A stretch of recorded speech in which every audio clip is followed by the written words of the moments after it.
श्रीरामचन्द्रम्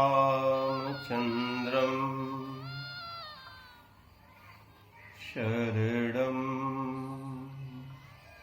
प्रपद्ये। श्रीरामदूतं शरणं प्रपद्ये। ॐ श्री गणेशाय नमः।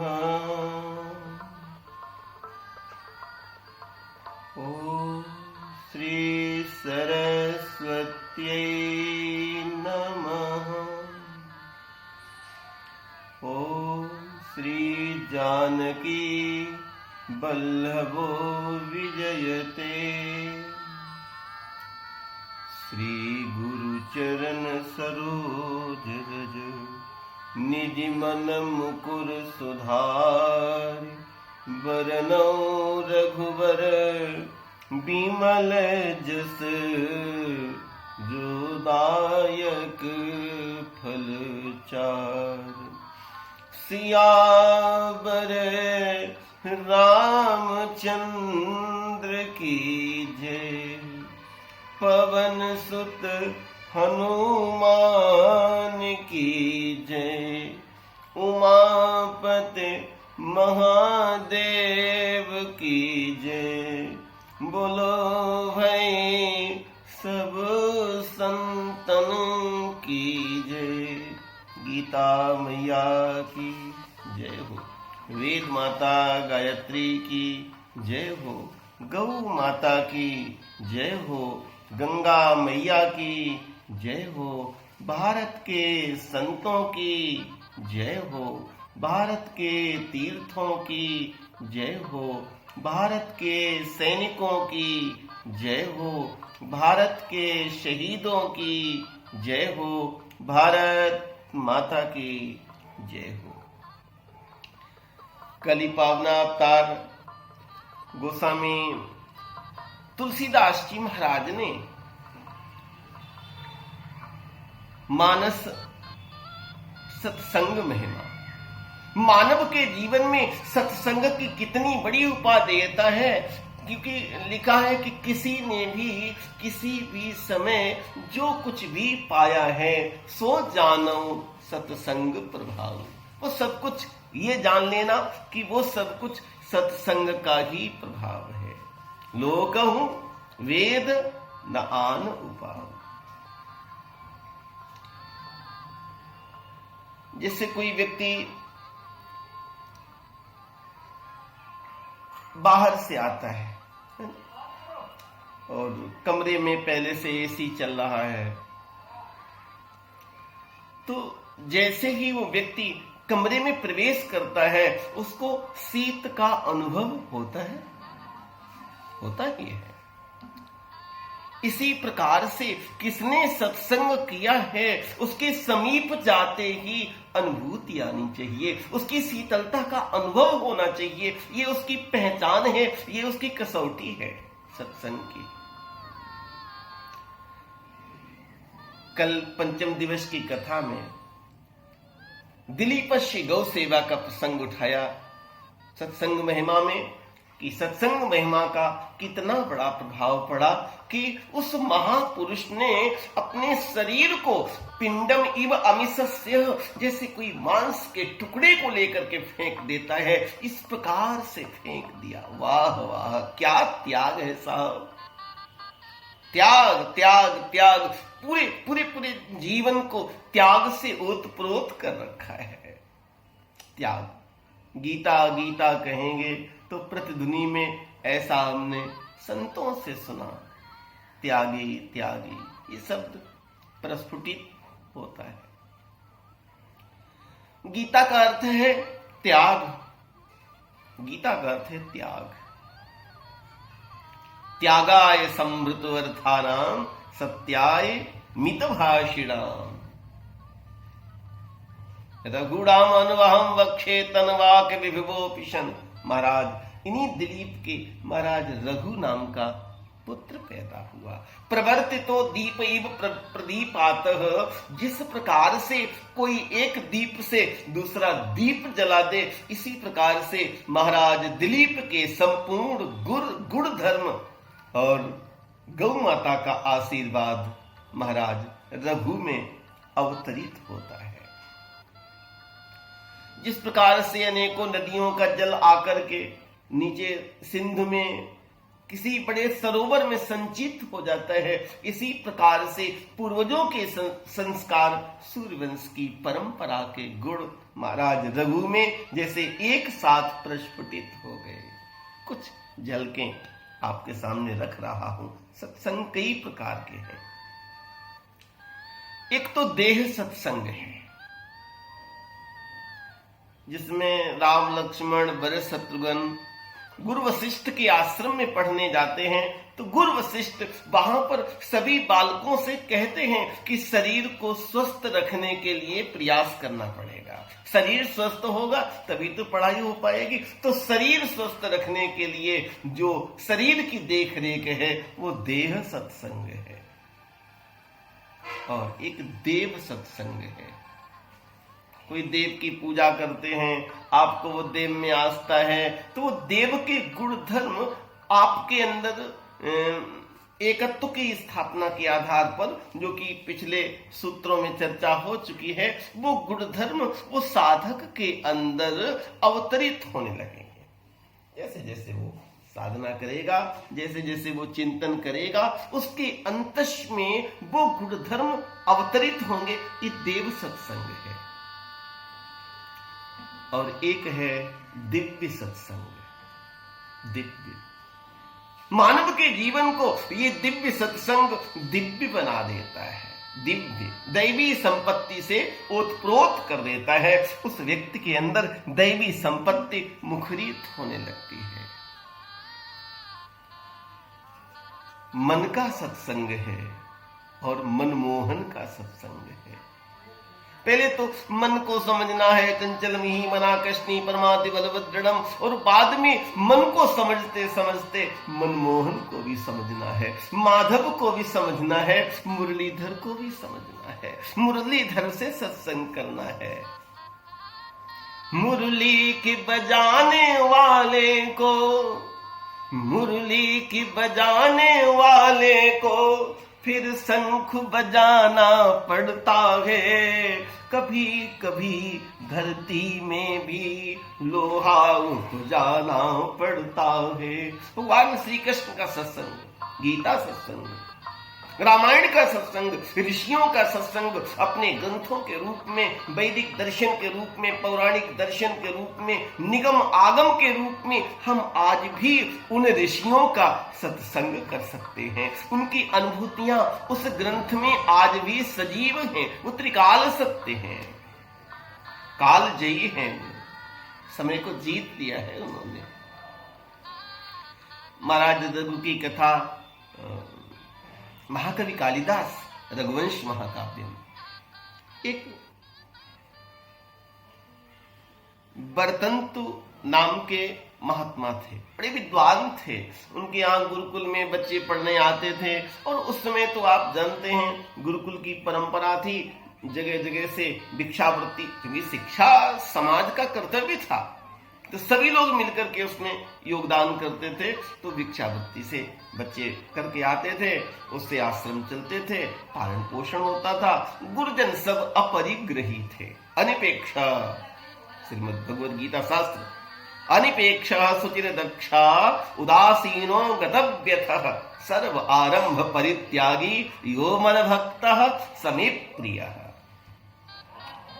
शिक्षा पूर्ण हुई कौत्सिकी, तो चलते समय गुरुदेव से कहा, गुरुदेव क्या दें दक्षिणा में? गुरुदेव ने कहा, पुत्र शिष्य पुत्र के समान है। पीछे गुरु गीता मानस गीता के अर्थ में, मानस गुरु गीता में आप सुन चुके हैं। वो कहते हैं, आप तो मेरे पुत्र के समान हो। जैसे मैंने आपको ज्ञान दिया है, आप भी इस ज्ञान को परम त्याग के भाव से जन जन तक पहुंचाइए, दीप से दीप जलाइए। शिष्य ने पुनः कहा, गुरुदेव कुछ तो कुछ तो बता दीजिए, कुछ तो बता दीजिए। कई बार कहा तो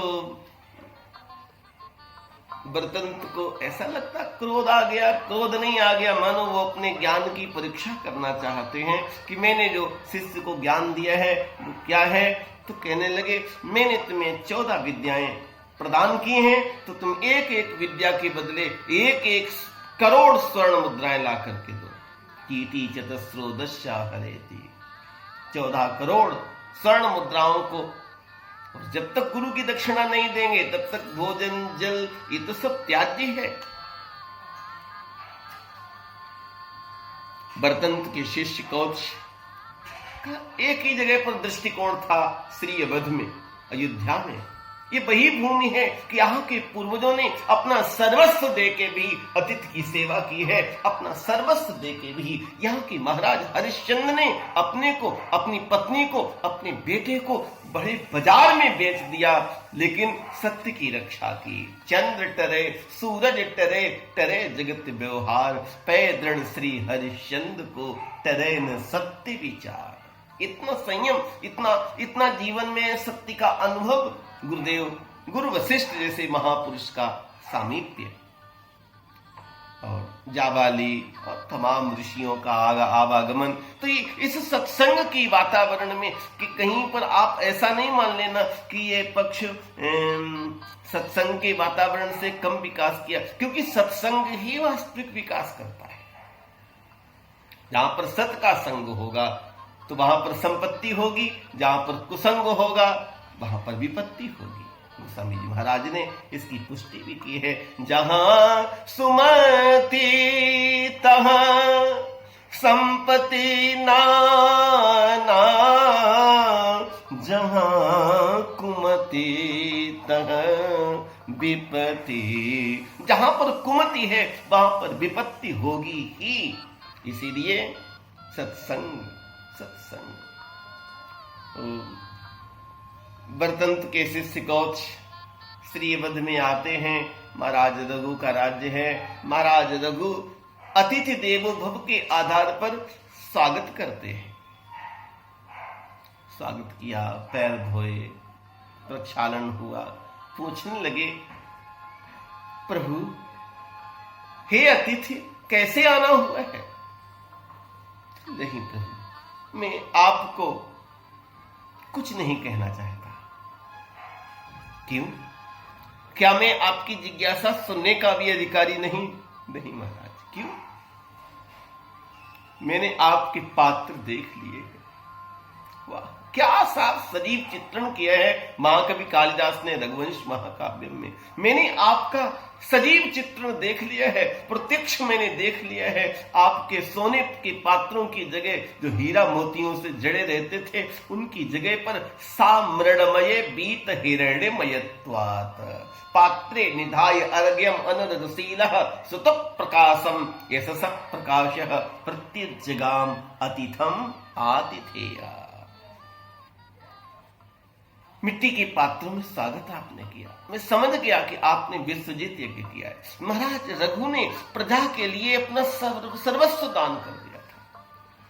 महाराज कनौज धन तो इस जन्मभूमि का सबको होता है, जननी जन्मभूमिश्च स्वर्गादपि गरीयसी, तो हर्षवर्धन की जन्मभूमि का मेरा सौभाग्य है। कितना त्यागी महापुरुष। ये पात्र प्रति 5 वर्ष में प्रयागराज में जाते थे और सर्वस्वमेव याचकेभ्यो दत्त्वा स्वराजधानीं प्रत्यगच्छत, अपना सब कुछ याचकों को देकर के अपनी राजधानी लौटाते थे। एक बार तो महाराज हर्ष की कथा है कि वो सब कुछ दान कर दिया, अपने शरीर के वस्त्र भी दान लगभग हो गए, केवल एक धोती बची। और इतने में एक आ गया कि पिछले 5 साल पहले आपने जो मुझे धोती दिया था बस वही है ये। महाराज हर्ष ने अपनी बहन से साड़ी ली है और उसको बांध करके, मर्दाने रूप में उसको बांध करके वो आता है। ये वो त्याग की संस्कृति है, ये वो संयम की संस्कृति है। क्योंकि यहाँ पर तेन त्यक्तेन भुंजीथा मां गृधा कश्य धनम, यहाँ पर जो कुछ भी है तन समर्पित, मन समर्पित और यह जीवन समर्पित, चाहता हूं देश की धरती तुझे कुछ और भी दूं। सब कुछ समर्पण, सब कुछ समर्पण। यहाँ के राजा शिव ने, इसी वंश के राजा शिव ने एक पंछी के जीवन की रक्षा करने के लिए अपने शरीर की बोटी बोटी काट करके दान कर दी। साहब ये सत्संग है। यहाँ पर स्वार्थ की ऊंचाइयों को, स्वार्थ को छोड़ करके जब व्यक्ति परमार्थ में प्रवेश करता है तो ये सत्संग दिव्य सत्संग हो जाता है। दिव्यता से व्यक्ति ओत प्रोत हो जाता है। सदगुरु हम सो रीझ कर एक कहा प्रसंग, बरसा बादल प्रेम का। ये त्याग का अपना कुछ अलग आनंद है, त्याग की अपनी कुछ अलग अनुभूति है। और ऐसा त्यागी व्यक्ति, गीता में, गीता शास्त्र में कहा, सो अमृतत्वाय कल्पते। ऐसा व्यक्ति अमृत प्राप्त कर सकता है। ये सत्संग अमृत दे सकता है यदि महाराज रघु जैसा जीवन आ जाए। सब कुछ त्याग दिया महाराज ने। सम्रणमये भीत हिरण्यमय त्वात् पात्रे निधाय अर्घम् अनर्घशीला श्रुत प्रकाशम यशस प्रकाशः प्रत्युज्जगाम अतिथम आतिथेय। सब कुछ इसने छोड़ दिया है। मिट्टी के पात्र हैं, शरीर पे केवल मात्र जो है धनुष बाण रह गए हैं, तन के वस्त्र, राजा रानी के बच्चे, सब कुछ दान कर दिया। जिस महापुरुष ने, साहब ये सत्संग है। इन्हीं रघु के पुत्र अज हुए, अज के पुत्र दशरथ हुए, और यह पूर्ण विकास होते होते, सत्संग का विकास होते होते पूर्ण विकास हुआ। और वो परम पूर्ण इस धरा पर वो निर्गुण निराकार सगुण साकार बन के इसी भवन में खेला है। अवधेश के बालक चार सदा, तुलसी मन मंदिर में विहरे। ये प्रेम से संभव है, ये त्याग से संभव है, ये संयम से संभव है। जैसे जैसे जीवन में त्याग आएगा, अपने लिए नहीं समाज के लिए राजा जीता है। जगमगाओ जगत को विद्युत से तुम, जगमगाओ जगत को विद्युत से तुम, पर दीपक दया का बुझाकर नहीं। अगर दया का दीप बुझ गया, अगर ये जो लोग पिछात हैं, तिरस्कृत हैं, अंतिम श्रेणी का व्यक्ति है, यदि उस सत्य का आपका योगदान नहीं पहुंचा तो कहीं न कहीं जीवन अधूरा रह गया, सत्य पूरा पूरा नहीं मिला। जगमगाओ जगत को विद्युत से तुम, जगमगाओ जगत को विद्युत से तुम, पर दीपक दया का बुझाकर नहीं। तुम गगन में उड़ो या जमी पर रहो, पर किसी दीन का घर मिटाकर नहीं। तुम चमत्कृत करो नित्य विज्ञान को, पर कभी आत्मधन को भुलाकर नहीं। तुम बढ़ाओ विभव का बट वृक्ष ये, पर कभी स्नेह लतिका कटाकर नहीं। जगमगाओ जगत को विद्युत से तुम, पर दीपक दया का बुझाकर नहीं। जगत गुरु शंकराचार्य परम पूज्य स्वामी श्री सत्यमित्रानंद जी गिरी। ये सत्संग है साहब। रघु ने कहा, महाराज आप 3 दिन तक यज्ञशाला में प्रतीक्षा कीजिए।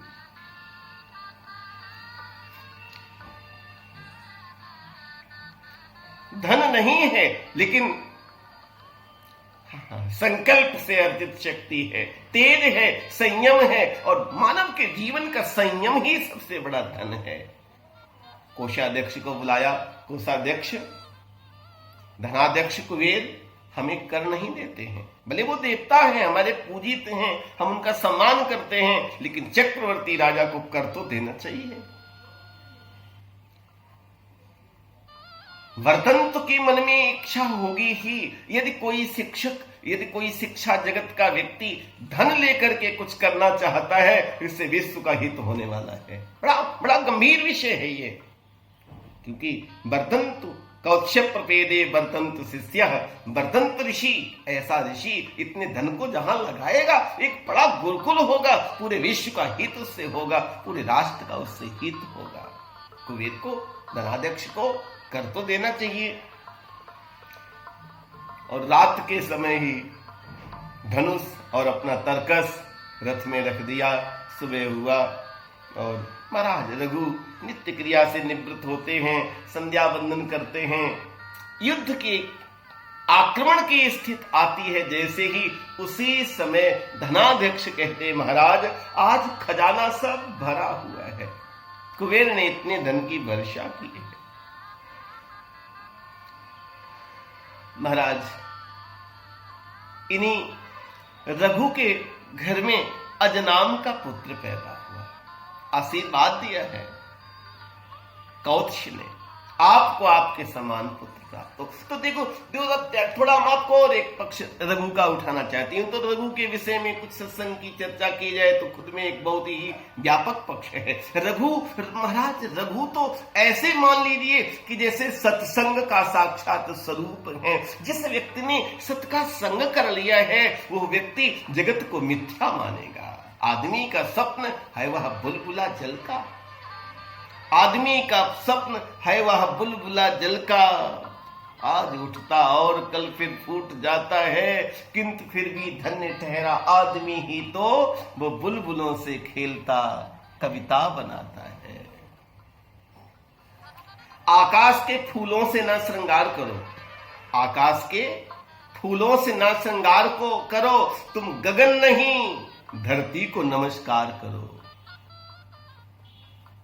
भगवान को दिन रात रिझाने वालों, भगवान के जनों से भी तो थोड़ा प्यार करो। ये सत्संग है। ये जो दुखित पिछात तिरस्कृत हैं, युग युग से अभिशप्त भरी जहां घोर उदासी, उन्हें उठाना क्या राजा का धर्म नहीं है, गले लगाना क्या राजा का कर्म नहीं है। आपको ये लगेगा इतना सब त्यागी थे तो सशक्त नहीं रहे होंगे कहीं, नहीं नहीं साहब। भगवान श्री राम रावण से कहते हैं, रावण युद्ध केवल शारीरिक बल से नहीं जीते जाते हैं, उसको जीतने के लिए व्यक्ति को अध्यात्म का बल चाहिए। देखो साहब रघु का अध्यात्म का बल। अनरण्य ने श्राप दिया, मानदाता के समय भी आक्रमण किया था रावण ने, जब वो अफ्रीका में, अफ्रीका का जो निकटवर्ती क्षेत्र है वहां पर यज्ञ कर रहे थे। ये सब प्रमाण है इसके, ऐसी भूमि बसते से चिन्ह मिलते वहां पर, स्थान के नाम मिलते वहां पर। तो रावण मानधाता के पास गया तो मानधाता ने कहा, देखो मैं यज्ञ में दीक्षित हूं, मैं युद्ध तो नहीं कर सकता। बोले नहीं नहीं आप युद्ध करिए और मैं चक्रवर्ती राजा हूं, मुझे कर दीजिए। ऐसा शास्त्रों में लिखा है। हमने संतों से ये कथा सुनी कि मानधाता ने पाशुपति अस्त्र उठा लिया, पाशुपति अस्त्र देखते ही रावण चरणों में गिर गया, त्राहि मां, क्षमा करो, मैं कभी अयोध्या पर आक्रमण नहीं करूंगा। इसके बाद में वो अनवरत प्रतीक्षा करता रहा। महाराज रघु के समय भी रावण ने प्रयास किया, महाराज रघु नहीं थे और रावण आता है। ऐसी हमने संतों से कथा सुनी और मंत्री से भेंट होती है, अमात्य जी मिलते हैं और वो कहता है कि कहां है महाराज रघु, कह दो मैं उन्हें मल्ल युद्ध के लिए चुनौती दे रहा। कब तो महाराज तो प्रजा के कार्य से गए हैं, है नहीं अभी,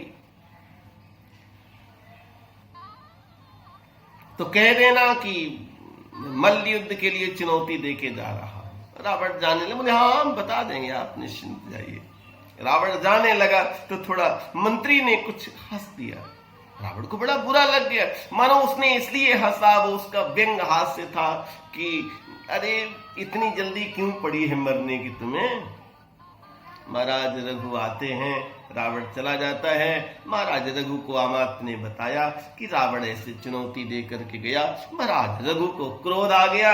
महाराज रघु ने दिव्य अस्त्र उठाए और नारायण अस्त्र का संधान करके लंका की ओर दिव्य अस्त्र का संधान कर दिया। एक बाण से हजार, हजार से हजारों, हजार से हजारों अड़ो अड़ियान महतो महियान है, एक साथ में दिव्य कूट सहस्रस्य भवेत युगपत् उत्थिता। लंका की अट्टालिकाएं गिरने लगी, नगर ध्वस्त होने लगा, हाहाकार मच गया। रावण ने समझ लिया ये नारायण अस्त्र का प्रयोग है। सब लोग कोई हाथ में अस्त्र लेके नहीं रहो, सब लोग हाथ जोड़ो कि हम महाराज रघु की शरण हैं।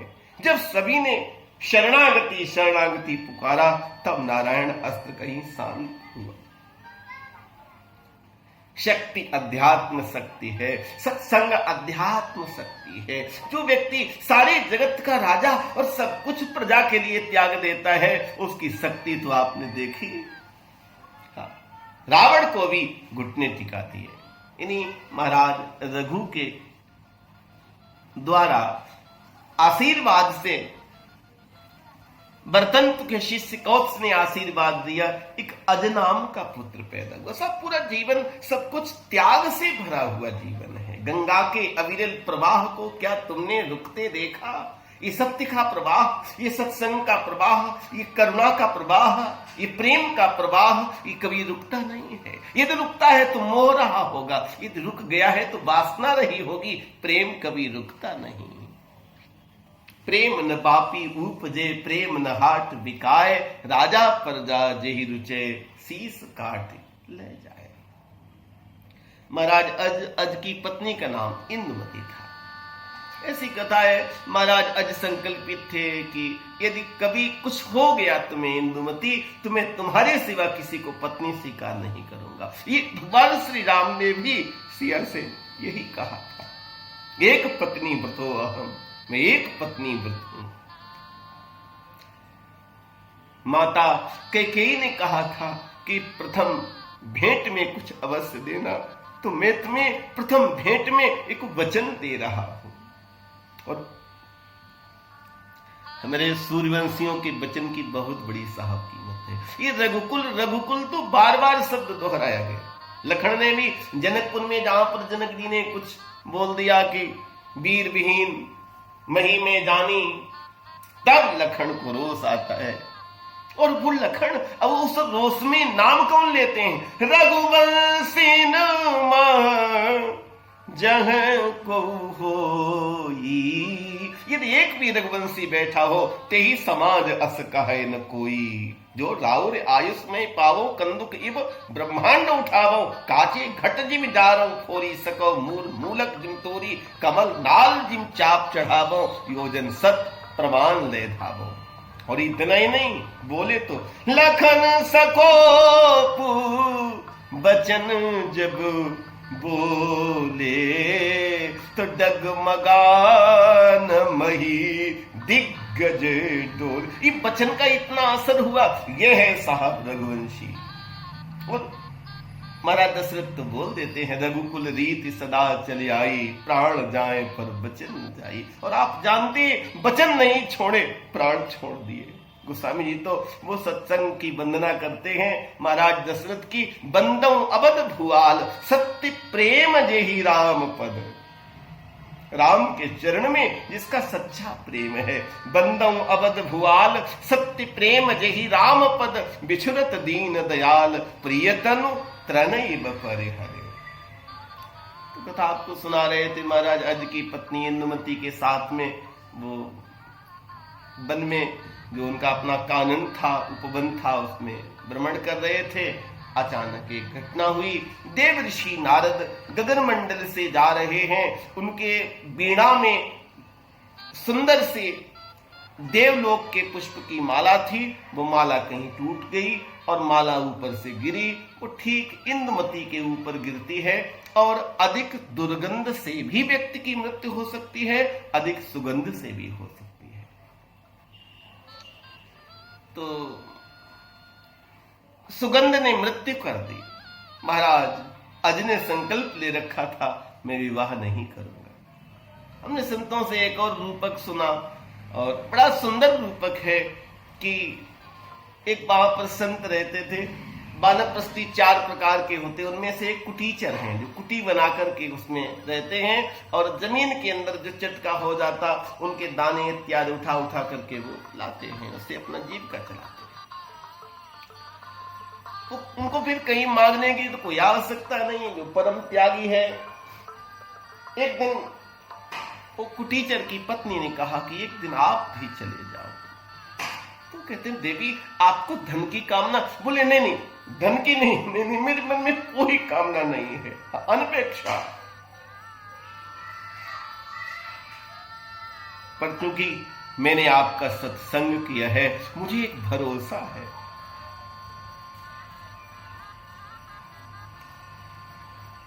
जिस समय पर भगवान श्री राम रामायण में मां अनुसुईया की बहुत सराहना करते हैं, तो देवी अनुसुईया कहती हैं, राम आप जो भी सराहना कर रहे हो तो मेरा इसमें कुछ नहीं, ये तो सब मैंने अपने पति की चरणों की सेवा करके ही प्राप्त कर लिया है। कुटीचर की पत्नी ने कहा, मुझे भरोसा है आप जाएंगे तो सूर्यवंश को दीप मिल जाएगा। महाराज कुटीचर जाते हैं और अज ने स्वागत किया, सम्मान किया, तो वो कहते हैं, राजन मेहनत करके कुछ कमा करके मुझे लाके दो।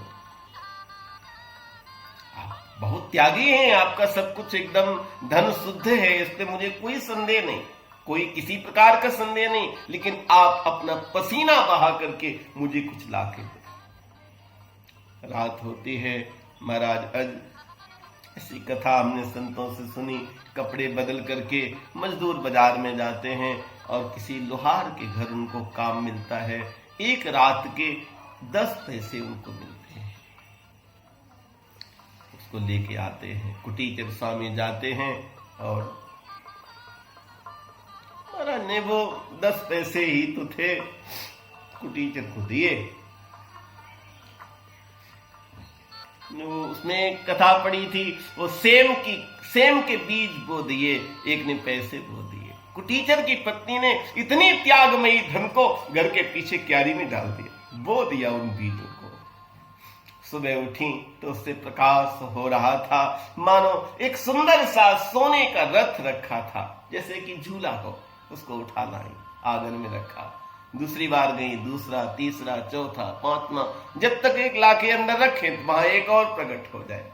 9 बार वो जाती हैं और आप देखिए साहब, मेहनत के सत्संग, ये सत्संग है, मेहनत के 1 पैसे ने एक सोने के रथ का निर्माण कर दिया साहब। ये मेहनत की कमाई है, ये मेहनत का फल है, मेहनत का फल बहुत मीठा है। 10वीं बार महाराज कुटीचर जाते हैं कि देखें क्या है, तो 10वीं उस पालने के ऊपर एक पुत्र लेटा हुआ है, अंगुष्ठ चूमता बार बार पालने मध्य में लेटा है। उसको लेकर के महाराज अज को दिया, और ये अज को जो पुत्र प्रदान किया गया, इन्हीं का नाम दशरथों के साथ पैदा हुए, इसीलिए दशरथ रखा गया। ऐसे हमने संतों से कथा सुनी। रूपक इसका बहुत प्यारा है, बड़ा त्याग से भरा हुआ है। अवधपुरी रघुकुल मणि राहु, वेद विदित तेहि दशरथ नाम। हम आपको पीछे भी बता चुके हैं कि त्याग का परिणाम विकासवाद है, जहां त्याग होगा वहां विकास होगा। एक और त्याग की झलक देते हुए सत्संग, हम आपको सूर्यवंश का सत्संग सुना रहे हैं। महाराज दशरथ गुरुकुल में पढ़ते थे, तमाम विद्यार्थी भी पढ़ते थे। तो कुछ लोग ऐसे होते हैं, ऐसे तो महाराज बड़े उदार हैं और उनके यहां ही आकर के सब लोग पढ़ रहे थे, और वो चक्रवर्ती राजा के पुत्र हैं तो बड़ा आदर था। पर रोमपाद में और दशरथ में बड़ी प्रीति थी। एक दिन महाराज दशरथ ने, वो तो युवराज थे, तो वो भी युवराज हैं रोमपाद, अपने प्रदेश के, अंग प्रदेश के, जो कि बिहार का एक हिस्सा है, वर्तमान बिहार का हिस्सा है, वहां के राजा थे। एक दिन महाराज दशरथ ने कहा कि सभी की तरह से आप प्रसन्न क्यों नहीं रहते? बोले, मित्र क्या तुम्हें बताऊं, गुरुदेव ने बता दिया है कि तुम्हारे कोई संतान नहीं होगी, और ज्योतिष का गुरुदेव को पक्का ज्ञान है, इसलिए मेरे कोई भाई नहीं, मेरे कोई बहन नहीं, मेरा कोई परिवार नहीं, तो मुझे लगता है कि क्या मेरे वंश का दीप मेरे बाद ही समाप्त हो जाएगा। ये चिंता मुझे चिंतित किए रहती है। महाराज दशरथ ने संकल्प किया। गोस्वामी जी मित्र सत्संग दिखा रहे हैं। एक मित्र और मित्र के मिलन के बीच में भी एक सत्य का अंग पैदा हो जाता है, सत्संग हो जाता है। जे नमित दुख होई दुखारी, तिनहि बिलोकत पातक भारी। समय पर रोमपाद अपने दीक्षांत में घर गए और महाराज दशरथ की बहुत उम्र व्यतीत हो गई। तब महारानी सुमित्रा से एक कन्या शांता का जन्म हुआ। और साफ देखिए, त्यागाय समृत अर्थानाम, इस वंश की परंपरा को रोमपाद को बुला करके ये पुत्री उन्हें दत्तक पुत्री के रूप में दे दी गई। बाद में श्रृंगी ऋषि से ब्याही गई और उन्हीं श्रृंगी ऋषि ने यज्ञ किया। त्याग के वर्ण में जो यज्ञ किया, श्रृंगी ऋषि वशिष्ठ बुलावा, पुत्र काम शुभ यज्ञ करावा। और तब कहीं जाकर के प्रगटे अगिन चलू कर लीने, भय प्रगट कृपाला दीन दयाला कौशल्या हितकारी। ये सत्संग सत्य को प्रकट कर सकता है, ये सत्संग परम को उद्भूत कर सकता है। इसके लिए आवश्यकता है मानव के जीवन के त्याग की। इन्हीं शब्दों के साथ में आज की कथा का, जिसमें अमृतत्वाय कल्पते सो अमृतत्वाय कल्पते, महाराज रघु, महाराज अज, महाराज दशरथ, ये दृष्टांत दे करके सूर्यवंश की परंपरा, जहां से हर झलक में सत्संग झलक रहा है। और यही सब आगे आप सुनेंगे। यही संपूर्ण गुण प्रभु श्री राम में और भी कई गुणित होकर के उद्भूत होते हैं। इन्हीं शब्दों के साथ में आज की कथा का ये पुष्प समर्थ सद्गुरुदेव साहब जी महाराज के चरणों में सादर समर्पित करते हुए आप सबको व्यास गद्दी से प्रणाम। जय सिया राम, जय भारत माता।